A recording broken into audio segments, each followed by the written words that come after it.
it hurts. And I'm too sexy for Milan, too sexy for Milan, New York and Japan. Hey, welcome back everybody to this week's episode of Doing It with Styles. And as you know, I always have some awesome guests, and today is no exception.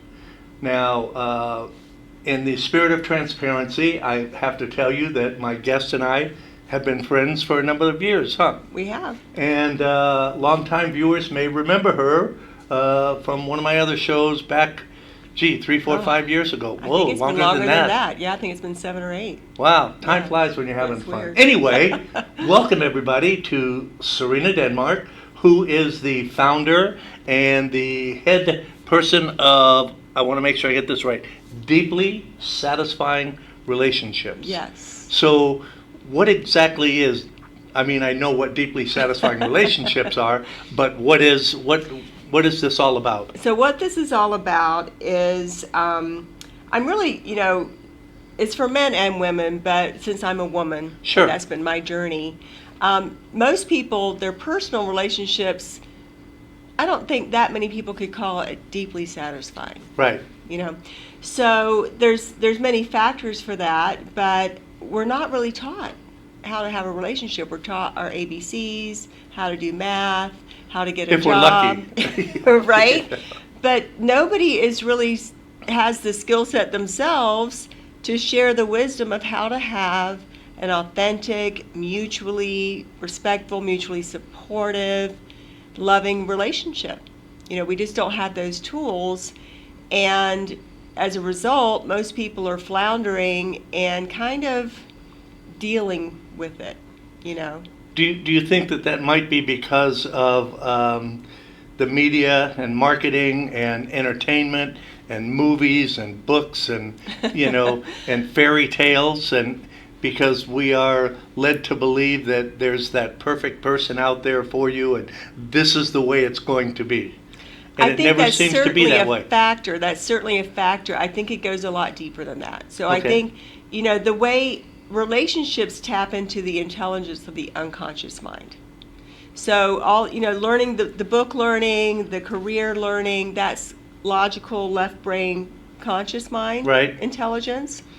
The intelligence that comes into play when it comes to emotion, interpersonal relationships is in the unconscious mind. Okay. So in addition to the things that you were bringing up, I think primarily we learn it from our parents and how we see their relationships play out. True. Right? Not with each other, so we're watching and seeing, oh, this is how, relationships go. For example, if daddy beats mommy, well, in my mind, my deepest core belief, men aren't safe. Right. Well, it's hard to have a deeply Or satisfied that's how you relationship. express love. Right. Because that's what you're It seeing. can get twisted up in many, many ways. Right. Everyone's a uniquely organized reality. Right. And these negative or dissatisfying dynamics will play out in uniquely, individual ways based on people's inputs, right? So all of that unconscious learning is by watching, by experiencing, by our emotions. We learn it almost by osmosis. And then we just simply reenact that in some form or another. And it's just Sure, because this is what I'm supposed to do in this situation. Yeah, and we don't logically think that. We logically know, oh, well, I shouldn't be with somebody who treats me that way. We logically know, I want the sunsets on the beach Sure. and all of that. But that's not what comes up when we're actually living out the relationship. It's all that unconscious information that's in, that we don't even have access to. So, and there's also there's people that you meet that you just immediately are attracted to. Mm-hmm. And I'm not talking in like a sexual way. I'm saying, Right. I like this person. I like being around this person. This person makes me feel really good. I'm happy when I'm around this person. I want to be around this person more. And so I think you're right. That's got to be the self-conscious. There's something in there that you recognize in this other person, whether it's something in yourself or something, that you And that experience. can come on many levels too. the reason why it's so complex is that it's not just like one size fits all. Right. Right? Yeah. So that could be like a soul recognition. Yeah. Like that je ne sais From a quoi. past Like, life I or- don't know why, I just feel this, connection with this person. Yeah. But then, when we haven't sorted out our stuff, or our dysfunction or our patterns or whatever you want to call it, it can feel like a connection because it feels familiar, right? Okay. So, that this guy might have something that seems like my dad, and that feels like a little homecoming, or like it fits with some part of my energy, but that isn't necessarily a healthy part of my energy. Right. Right? So it may feel like this connection, but it could be based on something not beautiful and wonderful. So we kind of have to clear a lot of stuff out, and the more Right. clear we are, then the more we can make not only those decisions, but even those experiences, we can see them more for the truth of what they are, and maybe the distortion or the not truth of what they So are. is that what the deeply satisfying relationships is all about? I mean, is this a counseling or coaching or It's coaching, program right? or something? So because there's so many levels to it, right? Right. First of all, it's just recognizing that, wow, I've been in similar relationships multiple times, or and it could be a pattern like, guys always break up with me and then they marry the next girl they're with. Right. Or I'm always with guys that, they start off nice, but then they start ignoring me, Right. or, putting me down, Taking you for granted. taking yeah. you for granted, or they always cheat on me. You And get to you recognize immediately those think, patterns. most of us immediately think, well, what's wrong with me? Why are they doing that to me? Right, you know? and we're kind of right to think that. And here's why. So, the Good for you. well, here's the thing. Our initial reaction is to blame them, Right. right? Guys are all jerks. Men Right. are all cheaters. They don't, You're just like all the just- others. right. Take my money and break my heart. That's Yeah. our initial, and that's what we're taught too. Right. The soap operas and, like you said, all the stuff in the media. We maybe saw our mom complain about, dad to the neighbor. Right. So that's our initial victim mentality standpoint. And I don't say victim mentality in a judgmental way. It's No, I just understand. how our egos work, right? How do we need to overcome protect that? our own ego, and we need to, the easiest way is to blame somebody else. We all do it. I still do it, right? Yeah. I try to catch myself quicker than I used to, but that urge or impulse doesn't go away. I got into a little bit of a confrontation with someone a few days ago, and my initial response was, "What an asshole! This guy's really Yeah. an asshole." And then thinking about it, after I was away from the situation, I thought, well, he's really coming at it from a different aspect than I am, and he believes he's right. And he, he'll go to his grave thinking that he's right. So what's the point? Why get myself upset over something that I have absolutely no control over, and there's nothing I can do about it, so move on, Well, you are a highly evolved being. That's all the drugs I took in the 60s. Well, I think that is actually rare. I Yeah. think very few people have that level of awareness and are able to kind of like step back and see that higher perspective, if you will. But you got to So remember, hats off. I'm old. I've had a lot Well, of it experience. would be nice if wisdom automatically came with age. Yeah, but it doesn't necessarily. Yeah, they say that youth is wasted on the young, so Right. So, I mean, we do have an opportunity to gather wisdom as we Right. get older, but not everybody takes well, the and opportunity. you have to remember the company that I've been keeping the last 10 years, and yourself included, and those people that you surround yourself with can't help but affect you in positive and negative ways. Right. And if you surround yourself with those positive people, that's got to rub off a little bit. Yeah. Right? Yeah, a little bit. Little We'll bit, give yeah. you a little credit. Okay, thank you. I said you had asked me a question. Though, Yeah, and it was so how do we what do we do about that? What do we do about How do we, what And the other question I'm going to ask you, I'll give you time to think about it, is what the hell makes you an expert on us? You know, School of where Hard are you, what are Knocks. your credentials that you think that you can do this? Okay, so And let me I answer asked that knowing first your question. background, so yeah. I'll answer your first question too. So I think that was like, how do you get out of it? And I think we were talking about victim mentality. Right. Yeah. Okay. So, and like you said, it's in us, it's natural, but it keeps us stuck. So, and it doesn't mean that we're never victimized. We absolutely are victimized Sure. at times. But it's just not an empowering place to be. So that's one level, surface level. It doesn't serve me to be the victim because I don't have control over other people. Right. I can't change their behavior, right?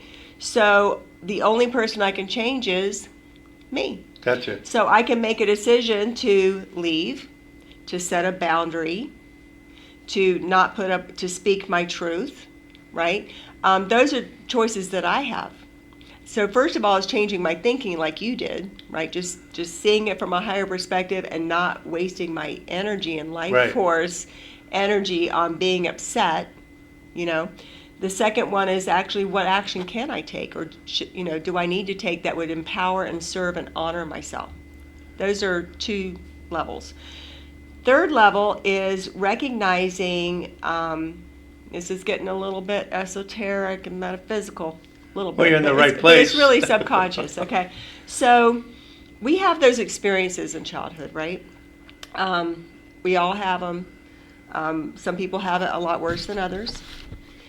So we watch these dynamics of parents. Maybe dad put me down. Maybe I was always made to feel not good enough. Maybe I was beaten, whatever level. And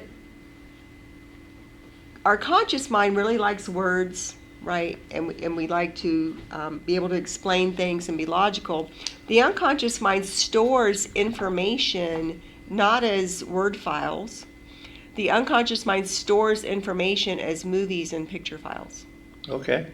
So our beliefs, people say, oh, you have to change your limiting beliefs. Those beliefs are held as picture and movie files, not as words. We express it as words. Right. Because that's our way of That's communicating. how we communicate, right? But in a subconscious mind, it's held as picture and movie files, memories. So as those memories or movies play, even if we don't think about it consciously, because your unconscious mind can process millions of bits of information per second more than your conscious, Right. we may have forgotten about it, but your unconscious mind remembers everything. So as those movies play, it's telling you over and over and over again, I'm not safe, or men are dangerous, or I'm not good enough, or I'm stupid, or ugly, or my mother dresses me funny, or whatever the case may be, right? So that's all playing. Now, none of that is true. The truth of who every single beautiful soul on this planet is absolutely good enough and more than good enough. You're lovable. You're wanted. That's the truth of each one of us. But our truth in our subconscious mind is anything but. Right. So these movies are telling us over and over again, you're not good enough, you're not wanted, you're not safe. And that, first of all, affects how we show up, right, in a relationship. But second of all, even deeper, even more metaphysical, that energy is being broadcast out into the world. We're like all little radio stations. And I get that. Yeah. So as we send out that, and it's not because of our dream board or our affirmations, because we know what we want to attract, right? But when we have all of that information, millions of times more than, I am good enough, I am lovable, right? We're trying to almost convince ourselves. Right. That energy from our subconscious is so much more powerful. It's sending out that radio signal, and everybody's picking up on what you're sending out. They can't not pick up on it. Now, it's all completely unconscious, but you're picking up my vibe, I'm picking up yours. Well, and that I'm going to get a little bit woo-woo here too, because well, thank goodness, I feel a little more at home. We think that our communication is us talking to each other. But the minute you walk in the door, you brought with you all of your energy. And I've got all of mine. Mm-hmm. And I'm feeling that whether I'm aware of it or not. And so I get that what you're saying is that's what we're projecting, but that may not be what we're experiencing or receiving or paying attention to. That may not be what we're paying attention to. That's, consciously. Exactly. No, that's what I mean. Because right. Because but, most of us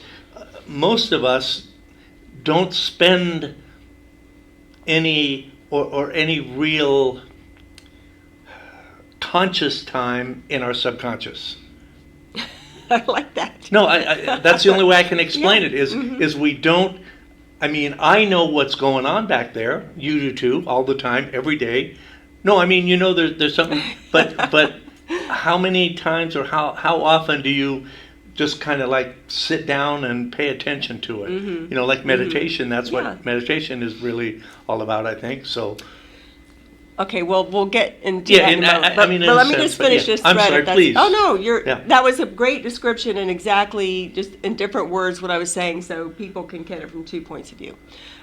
So we're sending out this signal, like, if a homeless person walks in or if a person, say somebody who's just not in their power, right. very unconfident, right? They're going to be kind of like, their body language will reflect it. But even times 1,000, that energy will be. And so as soon as somebody walks through the door, like you said, your whole system knows how to treat them. Right. The bullies know which kid to pick on in the right. schoolyard, right? They Yep. know the one that's not in Yep. their power. You don't have to tell them.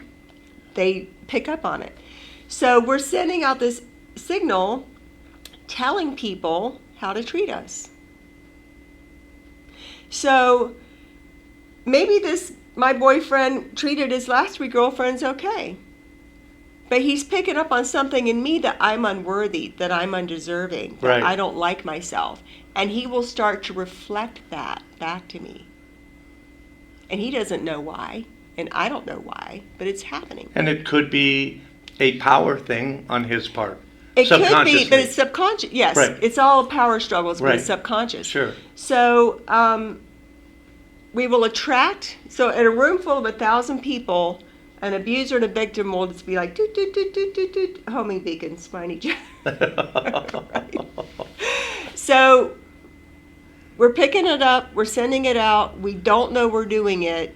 How do you fix it? Well, the only way that I've experienced it totally changed my life, and I'll tell you my story when we get there, is we have to change those movies, those memories. Yeah. And it's like rewriting a movie on top of I would like to say VHS, but that's dating myself. Rewrite DVD or whatever. You're going to record a new movie on top of the old one. Right. As that new movie plays with different conversations, hearing different things. Oh, honey, I love you. So proud of you that you got that, whatever. Instead of like, what'd you get a C instead of an A? Well, your brother's smarter, right? We hear different things. There's a way to bring in positive emotions, juicy NLP technique, that literally neutralizes the negative emotion in the memory. And then we just see something different. Oh, me and Dad went to the park instead of him locking me in my room or whatever the case may be. No, I get it. So as that new movie plays, obviously all of the self-concept and feeling about yourself changes internally. It also, you start sending out a different signal. And then people are picking up on that. And they treat you differently. And it's all unconscious, super powerful. So the reason why moving beyond victim mentality is so powerful is even if we know Dad did beat me and he was an asshole, right? Right. That is true in that old memory. Right. It's not serving me. So by me choosing to know that I have the power to change it, I can change it. And then I change my life and everything I'm attracting and how I feel. And so it's not saying I was never victimized, it's saying I'm more powerful than that. Well, and you're not blaming something that happened to you in the past so that you can be this way. Right. You know, you have to decide. I'm asking a question here. You have to decide, I don't like this. I don't want to be like this anymore.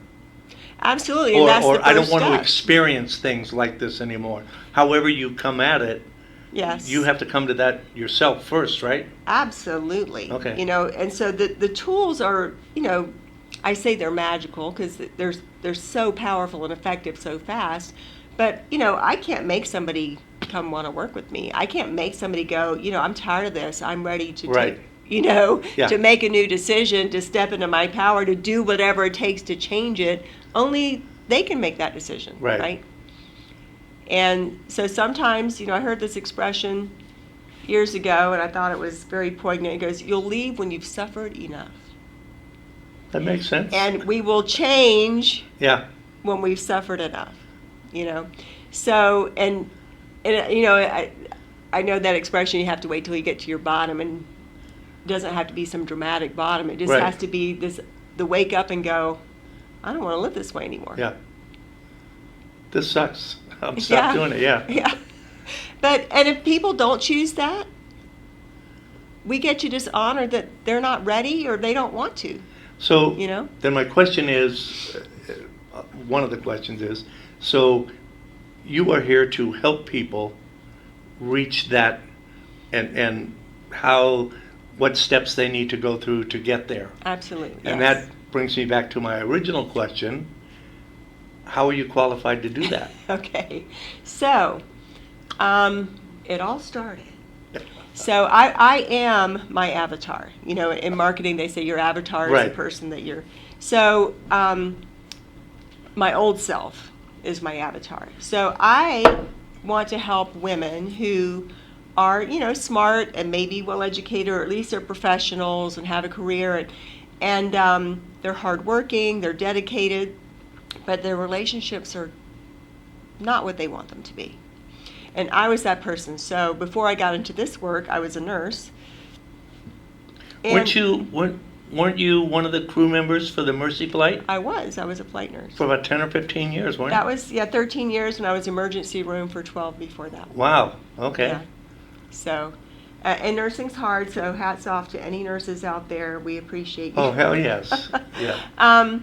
So I was, you know, seemingly, I was like left brain intelligent, Right. I got the degree, I got the good job, I'm well respected by my peers, you know, but whew, was my personal life. Soup sandwich, totally in the toilet. And I was not as smart as probably some of you who may seek out help.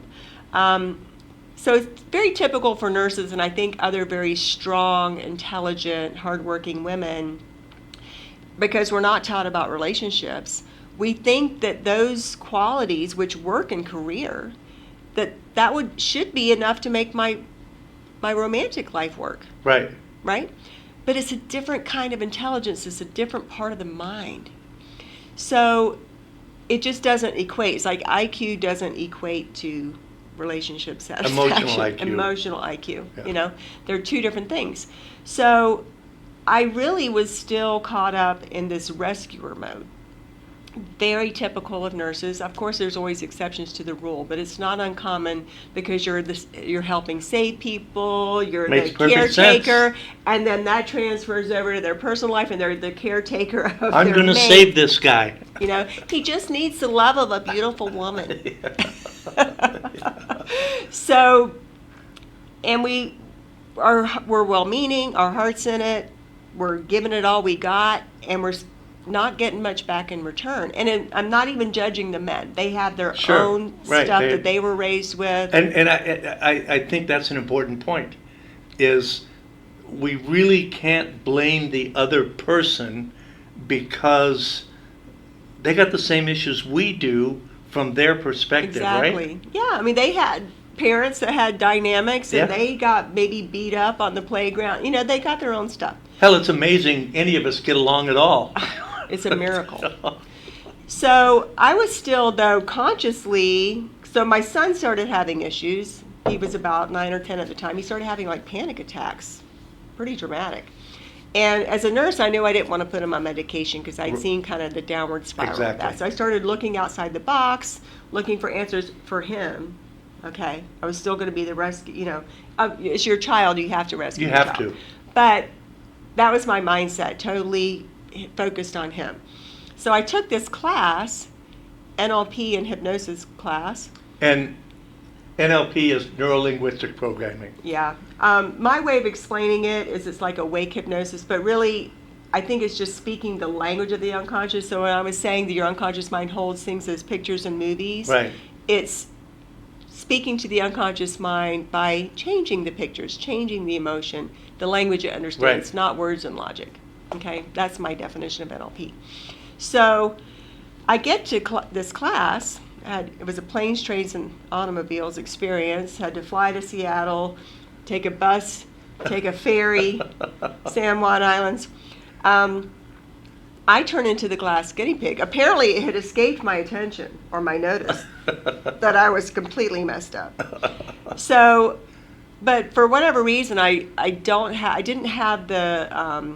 Some people are very embarrassed to be open and Right. raw, and I didn't have that particular form of. I've noticed that about Yeah. you. That was one of the things I liked about you. Is, anyway. Go ahead. So he did, he would like teach and then do a demonstration, right? And then we would practice on each other. Well, I was the class guinea pig. I was the demo person because because I was just like crying for every day for 2 weeks, and he did these processes on me, and it was obviously transformational, and I was just like changing. I came back a different person, like literally a different person. And when you change it in the subconscious, you don't actually need to understand consciously what happened. Right. Like we don't know where our dysfunction's coming from in the subconscious. We don't have to wake up and say, I'm going to have a terrible day and get in a fight with my husband today, right? Yeah. It just happens. Although I do know people like that. But so when it's changed in the subconscious, it's just changed. And we just attract different things, and we feel different, and it shows up different. And it took me actually a while after that, several years, for me to look back and go, oh, now I consciously understand what changed. Yeah. I didn't even connect the dots, but I knew it changed. But what I can say is that before that class, I never had a good relationship. They were bad. Like, you know what a bad relationship is, like severe. And after that, I never had a bad one. Nice. And it was like good boyfriend, better boyfriend, best relationship of my life. So that class set me on a course of like, this is what I want to do. And so in addition to becoming a certified hypnotherapist and NLP practitioner, I literally spent 15 years eating, drinking, sleeping, breathing, subconscious mind, and NLP and hypnosis. Like I had to figure it out. Yeah. Right? Had to crack the code. When I first met you, you were extremely intense.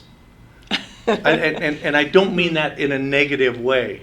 I mean, it's like just right from the get-go when we first met over there, I walked away going, whoa, this is somebody who is really into what they were doing.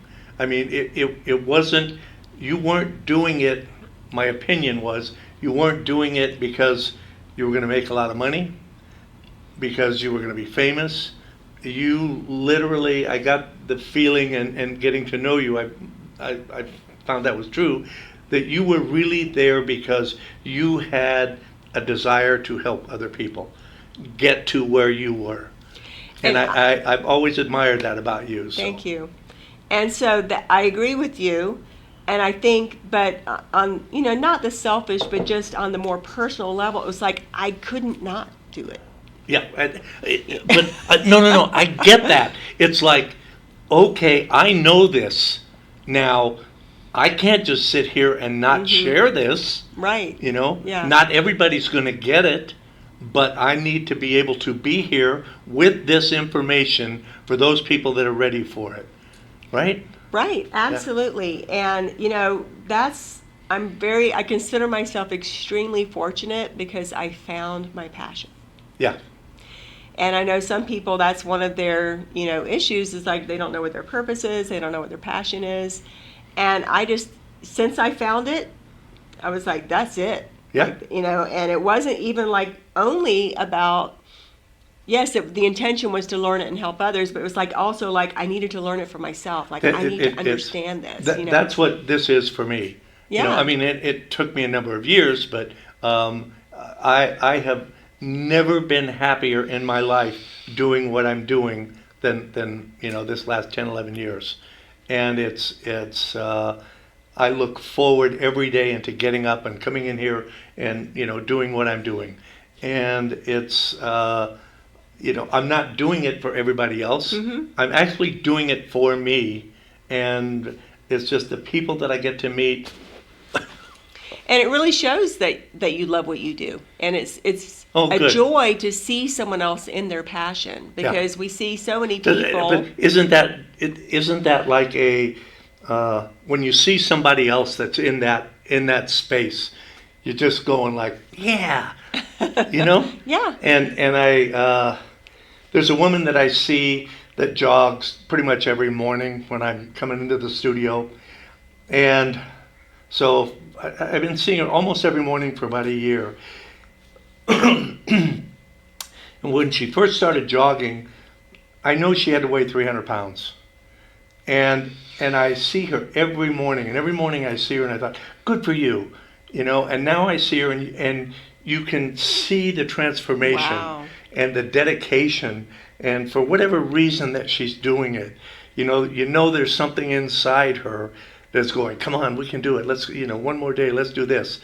So one of these days I'm going to stop because I want to meet her. You know what I mean? Mm-hmm. So anyway. Wow. Yeah. It's didn't mean inspiring. to get sidetracked, but no, it's perfect. So what else you got? So basically, yeah, it's my passion, and I've just decided to focus on relationships because was my journey. That's what I'm even more passionate about. So Right. I wanted to understand everything about the subconscious, and I considered myself more of a generalist as a hypnotherapist for a long time. And now I've just decided to really focus on relationships because, in my opinion, all of life is relationship, right? It's relationship absolutely. with your parents, with your kids, with your spouse, with yourself, with your health. Co-workers, yeah. And so and that's what I love. It feels natural. It feels. So like coming are you home. going to be doing classes, or is this one-on-one? So it's going to be mostly one-on-one Okay. coaching for now, and that may also include at some point like group coaching. You Okay. know what I mean, for my individual coaching clients who then want to continue, keep the Right. connection and just do it on a more group, level after that. Yeah. Yeah. So it's exciting. I'm excited for you. Thank you. I see that transition that you made, and you're still doing some of the hypnotherapy Yes. as well. Yes. So Yeah, for sure. that's cool. So, I mean, but this will be more of a journey. So instead of just like, I've been kind of like a one-session wonder, you Right. know? Yeah. No. And, Okay. So you want to quit smoking? You want to quit drinking? You want to lose weight? Yeah. Exactly. Yeah. So, but this will be more of a journey, like to reflect my journey, right? So first it's, like I said, I didn't even have the sense to have the awareness I needed to change. Well, I did because I'd gotten out of my marriage. So at least I had the wake-up call, like, I can't do this anymore. Right. And then the universe was smart enough to, my son, I say, was my greatest teacher. I'm sure we have some kind of a soul contract. Because it made me wanting to help him, I've helped myself and learned and grown. So it's recognizing, that there is a solution outside of everything you've been taught. There is an out-of-the-box subconscious mind approach that actually works. It actually changes those movies and experiences, changes your concept of yourself, changes the energy that you're projecting, which changes what you attract, which changes how people treat you, which gives you the life you want. Yeah. So even knowing that exists, and then going through the personal work of changing those, because it's individual for each person. Your experiences were different from Tom's, from David's, from mine, Yeah. So changing your personal experiences in that one-on-one. And then also, of course, you've got to take it to the next level. How am I going to take this new version of me into the world, right? How am I going to show up differently? Because you got to get your conscious mind involved too, Of at course. some point, right? Yeah. And having those awarenesses of, you know, seeing the red flags, taking action sooner rather than, you know, we're taught it's not safe to express ourselves as children, right? So in a relationship, we may start to express something that we're upset about, but if we were smacked or yelled at for expressing our feelings as a kid, even though we're an adult, we shouldn't be Right. afraid. That little 5-year-old inside of me goes, "Ah, something bad's going to happen if I tell him this," Yeah. right? So we're reacting on literal fear and terror often from childhood too. So then we don't say our truth. So then the pattern continues, and they keep taking advantage of us more, or the problem. But you know, that works on the positive side too, doesn't it? absolutely. So then having those awarenesses and now saying, oh, okay, I see that red flag, I'm going to say something right away, or I'm going to walk away right away, Right. or I'm going to set a boundary right away, and learning the actual, the practical application moving forward. Right. Right. And then once you get in a relationship too, what's the main thing that breaks down? Communication. Communication. So learning really effective style of communication where you can get your needs met in a way that doesn't make the other person defensive. You know. Cool. So So how can people get a hold of you? they can get a hold of me at my website, deeplysatisfyingrelationships.com. It's still got a little bit of my hypnosis stuff in there too, but I'm cleaning that up. And also my phone number, 702-475-0764. Text is fine, or call, either one, 702-475-0764. And my email, Serena Denmark Hypnosis at Yahoo. Okay. At Yahoo? At Yahoo. Okay, yeah. cool. So is there anything that we didn't cover? I mean, I know there's a lot that we didn't cover. Sure. No, but, I feel good. Good. Okay. I feel good. Great. Well, there we go, guys. Another amazing episode. And I want to thank you all for supporting the show and the other shows here on WWDB TV. We really appreciate it, and your support and your viewership is what helps us keep going. And remember, if you're going to do it with styles.